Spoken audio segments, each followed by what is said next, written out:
নমস্কার, আপনাদের সবাইকে স্বাগত রিনার রান্নাঘরে।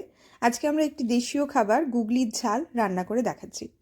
প্রথমে গুগলিটাকে নুন এবং জল দিয়ে বেশ কয়েকবার ভালো করে ধুয়ে নিতে হবে। দেখুন, ধোয়ার জন্য আমরা ব্যবহার করছি একটা ঝাঁঝরি বা ফুটো ফুটো গোছের একটা বাটি। তো সেখানে খুব ভালো করে নোংরাগুলো বেরিয়ে যাবে, কারণ এটাতে যদি কোনো রকমের খোসা কিংবা কোনো নোংরা রয়ে যায় তাহলে কিন্তু খেতে সুস্বাদু হবে না।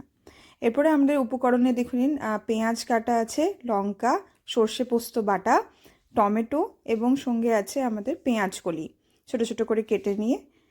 এরপরে আসছি আমাদের কড়াইটাকে গরম করতে প্রথমে দিতে হবে, তাতে সামান্য 1 চামচ তেল আমরা দেব।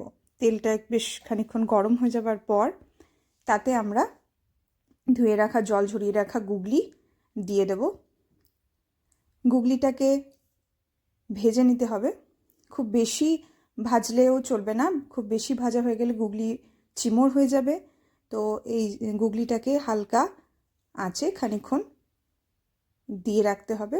গুগলি থেকে বেশ জল বেরোবে, জলটা আস্তে আস্তে শুকিয়ে গেলে, গুগলি ভাজা ভাজা মতো হয়ে গেলে, দেখুন কেমন গুগলি বেশ ভাজা ভাজা দেখতে লাগছে। এই পরিস্থিতিতে আপনাদের গ্যাস আঁচ বন্ধ করে আপনারা গুগলিটাকে অন্য পাত্রে নিয়ে নেবেন। এরপরে সেই একই পাত্রে আমরা খানিক তেল নিয়ে তাতে কালো জিরে খানিকটা দিয়ে দেবো। এরপরে কাটা পেঁয়াজ তার মধ্যে দিয়ে দিলাম। ভাজতে হবে পেঁয়াজটাকে, খুব লাল লাল করে না ভাজলেও চলবে, সামান্য ভাজা ভাজা অবস্থাতে আমাদের কেটে রাখা লঙ্কাগুলি আমরা আবার দিয়ে দিলাম। খানিকক্ষণ নাড়িয়ে নিতে হবে। এরপর কেটে রাখা পেঁয়াজ কলিগুলিকে আমরা দিয়ে দেব। শীতকালে পেঁয়াজ কলি ভীষণ ভালো লাগে। এই রান্নাটিতে পেঁয়াজ কলিকে খুব বেশি ভাজলে চলবে না,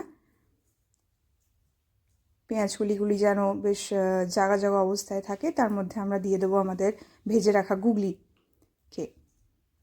দেখতেই পাচ্ছেন এখনও আমরা কোনো রকম নুন দিইনি। এরপরে ভেজে রাখা খানিকক্ষণ ভাজার পর আমরা দিয়ে দিলাম আমাদের সর্ষে পোস্ত বাটাটা,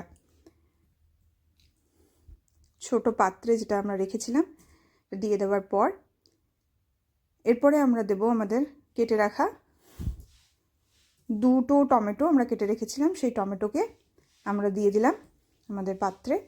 এরপর খানিকক্ষণ নাড়িয়ে নিলাম। তারপরে পরিমাণ মতো জল, যতটা আপনারা গ্রেভি রাখতে চান, আর সেই পরিমাণ মতো নুন আমরা পাত্রে দিয়ে দিলাম। এরপরে খানিকক্ষণ ঢাকা দিয়ে 10 মিনিট মতো রাখতে হবে। 10 মিনিট হালকা আছে।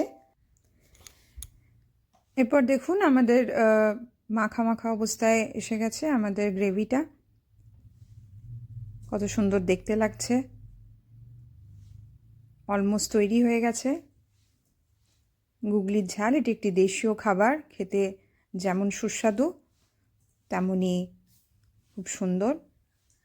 বিশেষত এটা আমাদের শীতকালে ভালো লাগে। আমরা এরপরে দিয়ে দেবো 1 চামচ সর্ষের তেল উপর থেকে ছড়িয়ে দিলাম। এবং খাবারটি কত সুন্দর দেখতে লাগছে। ভিডিওটি লাইক, কমেন্ট, শেয়ার এবং সাবস্ক্রাইব করুন।